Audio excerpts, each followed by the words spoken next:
क्या बवाल चीज है बे, जो बच्चों को डरा रही है। जरा साइड तो हो, मुझे देखने दे भाई। ये बीड़ू क्या है? नीला इंसान, इसके तो पैर ही नहीं है भाई। रुक, अपन इससे बात करता है।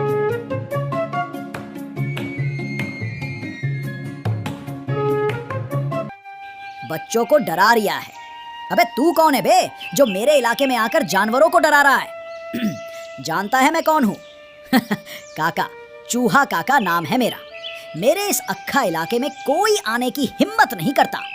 अगर तुझे अपनी जान प्यारी है तो बिना कुछ बोले यहाँ से निकल जा। अरे काका, परेशान काहे को हो रिया? अपन टपका डालेगा इसको। तू एक बार ऑर्डर तो दे। सारे आपके ऑर्डर का वेट कर रिया है। बस आपकी, हाँ, उसकी मौत में बदल जाएगी। गंजू सही बोल रहा है काके। बस अपन सच में आपके बोलने का वेट कर रहे हैं। जब अपन के इलाके में शेर सिंह आने से डरता है तो इसकी क्या मजाल। अबे बंटर लोग, सब्र करो। जहाँ अंगुली टेढ़ी करके काम ना बने वहाँ उसे सीधी करनी पड़ती है। ये 100% इंसान नहीं है भाई लोग, ये नीला इंसान कुछ और ही है। अबे बोल दे भाई, तू कौन है और हम सबसे क्या काम है? मैं हूं एक जिन, और मैं इस जंगल का रक्षक बनकर यहाँ आया हूँ। पर मुझे किसी ने एक सुराही में बंद करने की कोशिश कर रहा है। मैं कमज़ोर पड़ रहा हूँ। अगर वो यहाँ आया तो यहाँ कहर मच जाएगा। इसलिए उस सुराही को ढूंढो और मुझे रिहा करो, तभी मैं इस जंगल के जानवरों की मदद कर सकूंगा। क्या हुआ भेड़िया? क्या समाचार लेकर आया है जंगल से? जंगल में सब ठीक है ना? कोई दिक्कत तो नहीं है किसी जानवर को? नहीं महाराज, ऐसी कोई बात नहीं है। जंगल में सब कुछ ठीक ठाक है। बस एक उड़ती उड़ती खबर मेरे पास आए कि जंगल में एक नीला इंसान के जैसा कोई आया था, जो इंसान नहीं है, और उसने बोला है कि जंगल पर कोई बहुत बड़ी मुसीबत आने वाली है। ये क्या बोल रहा है? ये कब की बात है और ये कहाँ की घटना है जो मुझे पता नहीं है? मुझे पूर्ण रूप से विस्तार से जानना है ये घटना क्या है, क्योंकि मैं इसके बारे में किताबों में पढ़ा था। अगर ये सच हो गया तो जंगल बर्बाद हो जाएगा और अनगिनत जानवर मारे जाएंगे। महाराज, इसका तो पता केवल बाबा, चूहा बाबा से लगा पाएगा, लेकिन उसकी और आपकी तो बनती ही नहीं। भला वो आपको क्या बताएगा, और वहां पर आपका जाना भी ठीक नहीं है। तो ठीक है, उसके पास चलो, और इसका पता लगाना बहुत ज़रूरी है। मुझे पता है कि मेरे पिताजी के द्वारा उसे उस जंगल का हिस्सा दे दिया गया। चूहा काका अपने आप में एक अच्छा नेता है, इसलिए मैं बेफिक्र होकर उसे राज करने देता हूँ। इतना बोलकर शेर और भेड़िया वहाँ से चल देते हैं। अरे रुकिए महाराज, रुकिए, मेरी मदद कीजिए। ये क्या हो गया मेरे बच्चे के साथ? अब आप ही इसको न्याय दिला सकते हैं। क्या हुआ मेमना रानी? इतना परेशान क्यों हो? तुमको देखकर ऐसा लग रहा है जैसे तुम बहुत बड़ी मुसीबत में हो। क्या है? डरो नहीं, खुलकर बताओ। मैं हूं ना तुम्हारे साथ, डरने की कोई बात नहीं है। महाराज, मैं तो बर्बाद हो गई। मेरा बच्चा, मेरा बच्चे को किसी ने मेरे आंखों के सामने मार डाला, पर मैं उसे देख नहीं पाई। जैसे कोई उसे उठाकर ले जा रहा था, पर वो जाना नहीं चाहता था, और मेरी आंखों के सामने उसके टुकड़े टुकड़े कर दिए। क्या बोल रही हो? ऐसा कैसे हो सकता है? तुमने सच में ऐसा होते हुए देखा? तुमको पता है तुम क्या बोल रही हो? मैं नहीं मान सकता कि कोई बिना शरीर वाला आदमी किसी को उठाकर ले जाएगा और उसे मार देगा। ये नहीं हो सकता। तुम जाओ और अपना चेकअप करवाओ जरूर। तुम बीमार हो। महाराज, ये आप बोल रहे हैं। आपको ज्ञात होना चाहिए कि कोई माँ अपने बेटे के लिए झूठ नहीं बोल सकती। अगर आपको विश्वास न हो तो चलकर देख लीजिए कि मेरे बेटे के टुकड़े हो गए हैं। हाँ, मुझे दुख है इस बात का, पर तुम क्या बोल रही हो ये मेरे समझ में नहीं आ रहा। अगर जंगल का कोई जानवर ऐसा किया है तो उसको उसकी सजा उसे मिलकर रहेगा। तुम परेशान ना हो और अपने घर जाओ। मैं बहुत जल्दी उसे कातिल का पता लगा लूंगा। शेर सिंह इतनी बात सुनकर बकरी वहाँ से चली जाती है, और फिर शेर खान और भेड़िया आगे बढ़ता है। महाराज, किसी चीज की गंध है, और ये गंध इतनी तेज है कि यहाँ पर खड़ा होना मुश्किल हो रहा है। इससे पहले तो ये गंध यहाँ पर नहीं था। ये क्या माजरा है, मेरे तो समझ में ही नहीं आ रहा। अब यहाँ से जल्दी चलो महाराज, ये गंध मुझसे बर्दाश्त नहीं हो रही है। नहीं भेड़िया, रुक।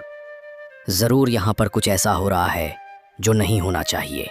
मैं भी 2 दिन पहले यहाँ पर आया था, मुझे किसी प्रकार की गंध नहीं मिली। अगर यहाँ पर गंध है, इसका मतलब यहाँ पर शिकार हुआ है, और जो भी जानवर मरा है आसपास ही है। मुझे इस बात का पता लगाना है, ये शिकार कर कौन रहा है। सबसे पहले मेरे साथ चलो और इस जंगल में ढूंढो कहाँ से बदबू आ रही और कौन सा जानवर मरा है। शेर सिंह और भेड़िया काफी देर तक परेशान होते हैं और इधर उधर ढूंढते हैं। तभी पेड़ के नीचे उन्हें एक जानवर की लाश दिखाई देती है जो बहुत बेरहमी से मारा गया होता है। महाराज देख रहे हैं ये जंगल में क्या हो रहा है। जानवर काट कर फेंके जा रहे हैं। अगर कोई शिकार करता तो महाराज इसे जरूर खाता, पर यहाँ पर तो जानवर को काटकर सिर्फ सड़ाया जा रहा है। मुझे तो कुछ दाल में काला लगता है। क्या बोल रहा है? जंगल में सच में कोई बुरी शक्तियां हैं जो जानवरों को मार रही है? अगर ऐसा हुआ तो बहुत बुरा होगा। अगर मुझे पता चला कि इन सब के पीछे किसका हाथ है तो मैं कसम खाकर कह रहा हूँ, उसको बीच से ना फाड़ दिया तो कहना अब। चलो तुरंत चूहा काका के पास। इतना बोलकर दोनों चूहा काका से मिलने चल देते हैं। काका, गुस्से को थूक दो। अब समय आ गया कि हम जंगल के लिए कुछ करें और मिलकर करें। अब खुद को साबित करना ही होगा। जंगल को बचाना है, जानवरों को बचाना है, इसलिए हम सबको साथ मिलकर कुछ करना होगा। क्या बोल रहा है शेर सिंह? आज मदद वो भी मुझसे? बिल्कुल क्यों नहीं। जब बात जंगल पर आए और जंगल के जानवरों पर आए तब। काका, चूहा काका पीछे नहीं हटता। बोलो क्या करना होगा।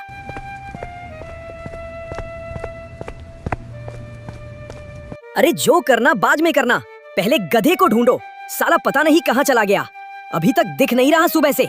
मुझे तो शक हो रहा है कि उसे नीले इंसान की बातें सही है। जंगल में तब से कुछ ना कुछ हो ही रहा है। कभी कोई गायब हो रहा है, कभी कोई मर जा रहा है। काका, नीला इंसान ने क्या कहा था? मैंने उसको किताब में पढ़ा था। उसका नाम जिन्न है और वो काली पहाड़ियों के बीच रहता है। एक बोतल के अंदर बंद है। कहो तो एक सफर करे जंगल के नाम पर, जंगल के जानवरों के नाम पर और खुद के नाम पर। तो क्या तुम तैयार हो? शेर सिंह, ये बात अपुन से बोल रिया है। तेरे को पता है अपुन अक्खी दुनिया से डरता नहीं। बस अपुन का एनिमल लोग अच्छा रहना चाहिए। बस अपुन उनके वास्ते कुछ भी कर सकता है। जाने के वास्ते अपन बात करेला। अपुन 2 टुकड़ी में जाएगा, एक शेर सिंह और भेड़िया, दूसरी टुकड़ी काका, चूहा काका और घोड़ा। इतना बोलकर भेड़िया और शेर दोनों आगे बढ़ चलते हैं। चलते चलते रात हो जाती है और फिर वे दोनों थोड़ी देर आराम करने लगते हैं। तभी अचानक से एक भयानक आवाज आती है। शेर और भेड़िया दोनों उठकर खड़े हो जाते हैं और यही आवाज उधर चूहे को भी सुनाई दी। दोनों टोलियां अब आवाज की तरफ बढ़ने लगीं। तभी शेर सिंह को कुछ दिखाई दिया। रुको भेड़िया, सामने देखो। मुझे एक पिंजरे में एक गधा दिखाई दे रहा है और उसके बगल एक नरभक्षी इंसान है। तो क्या हम उसके पास चले, उस गधे को बचाएं या फिर छोड़ दें? महाराज, आप एक राजा हैं और आपका कर्तव्य है कि जानवरों की रक्षा करें, चाहे वो अपने जंगल का हो या फिर दूसरे जंगल का। पर मुझे इस गधे को देखकर ऐसा लग रहा है कि ये अपने जंगल का गधा है।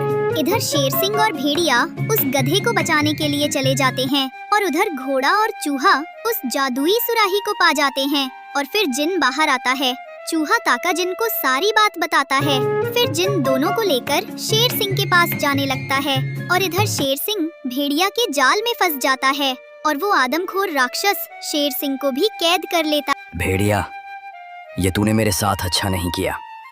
इसका बदला मैं लेकर रहूंगा। तूने ही मेरे जंगल के जानवरों को मरवाया और तू इस राक्षस के साथ मिला हुआ है। जैसे मैं पिंजरे से बाहर आया वैसे ही तुझे फाड़ दूंगा। चुप कर शेर सिंह। समय और हालात देखकर बदल जाना ही जिंदगी है और मैं वैसा ही किया। मुझे पता है कि जंगल बर्बाद होगा और जंगली जानवर मारे जाएंगे, इसलिए मैं पहले ही दुश्मन से हाथ मिला बैठा। मुझे जीना है। क्या बोल रिया भेड़िया? आपन को भूल गया क्या? तेरे को मालूम होना चाहिए अभी काका, चूहा काका जिंदा है साला। अपन भले शेर सिंह का दुश्मन है पर आपन के रहते शेर सिंह को कोई हाथ नहीं लगा सकता। टेंशन मत ले भाई, आपन लेकर आ गया नीले इंसान को, अब वही इसको मारेगा। चूहा काका की इतनी बात सुनकर जिन तुरंत राक्षस को मार देता है और फिर शेर सिंह अपने नुकीले दांतों से भेड़िया का पेट फाड़ डालता है। तो दोस्तों, इस तरह चूहा काका गधे और शेर सिंह की जान बचाता है। तब शेर सिंह नीले इंसान को धन्यवाद देते हुए सबके साथ अपने जंगल वापस आता है।